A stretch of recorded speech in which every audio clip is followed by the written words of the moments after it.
ഈ ഒരു കത്രിക ചമ്മന്തി ഉണ്ടെങ്കിൽ ഒരു പ്ലേറ്റിന് പകരം 2 പ്ലേറ്റ് ചോറ് നമുക്ക് അകത്താക്കാവേ. അപ്പോൾ ഒരു കത്രിക്കയും ഒരു സവാളയും എടുത്തിട്ടുണ്ട്. ഇനി കത്രിക നന്നായിട്ട് കഴുകിയിട്ട് ഇത് നൈസായിട്ട് വട്ടത്തിലൊന്ന് അരിഞ്ഞെടുക്കണവേ. അതുപോലെ തന്നെ നമുക്ക് ഉള്ളിയും അതുപോലെ നൈസായിട്ട് അരിഞ്ഞെടുക്കാം.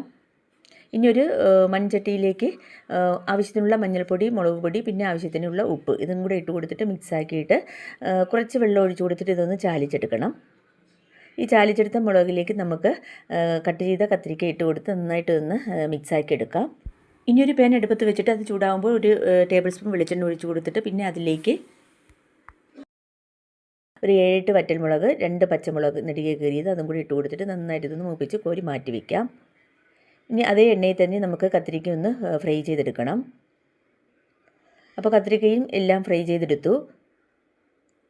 ഇനി നമുക്ക് ആ പാനിൽ തന്നെ നമുക്ക് സവാളയും കൂടി ഇട്ടിട്ട് ആവശ്യത്തിനുള്ള ഉപ്പും ഇട്ട് കൊടുത്ത് ഒരു 4-5 അല്ലി വെളുത്തുള്ളിയും കുറച്ച് കറിവേപ്പിലയും കൂടി ഇട്ട് കൊടുത്തിട്ട് നന്നായിട്ട് ഇതൊന്ന് വഴറ്റിയെടുക്കണം.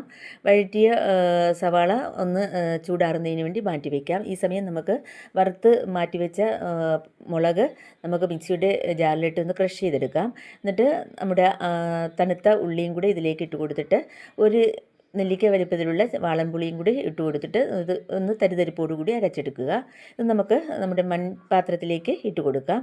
അതിനുശേഷം നമ്മുടെ ഫ്രൈ ചെയ്ത് വെച്ചിരിക്കുന്ന കത്തിരിക്കയും കൂടി ഇട്ട് കൊടുത്തിട്ട് നന്നായിട്ട് ഇതൊന്ന് ഞെരടിയെടുക്കുക. അപ്പോൾ ഇതാ കത്തിരിക്ക ഇതിലേക്ക് ഇട്ട് കൊടുത്തിട്ട് നന്നായിട്ടൊന്ന് ഞെരടിയെടുത്തിട്ടുണ്ട്. ഇനി ആവശ്യത്തിനുള്ള വെളിച്ചെണ്ണയും കൂടി ഒഴിച്ച് കൊടുത്തിട്ട് ഒന്നും കൂടി ഒന്ന് ഞെരടിയെടുക്കുക. ഇപ്പോൾ ഇതാ നമ്മുടെ ടേസ്റ്റി ആയിട്ടുള്ള കത്തിരിക്ക ചമ്മന്തി ഇവിടെ റെഡി ആയിട്ടുണ്ട്. ഒരു പ്ലേറ്റ് ചോറിന് പകരം 2 പ്ലേറ്റ് ചോറ് അകത്താക്കാം കേട്ടോ. അത്രയ്ക്ക് ടേസ്റ്റി ആയിട്ടുള്ളൊരു ചമ്മന്തിയാണ് ഈ കത്തിരിക്ക ചമ്മന്തി. ഈ ചമ്മന്തിക്ക് നമ്മൾ കൊച്ചുള്ളിയൊന്നും തൊലിച്ച് മെനക്കെടേണ്ട ആവശ്യമില്ല, സവാള മാത്രം മതി.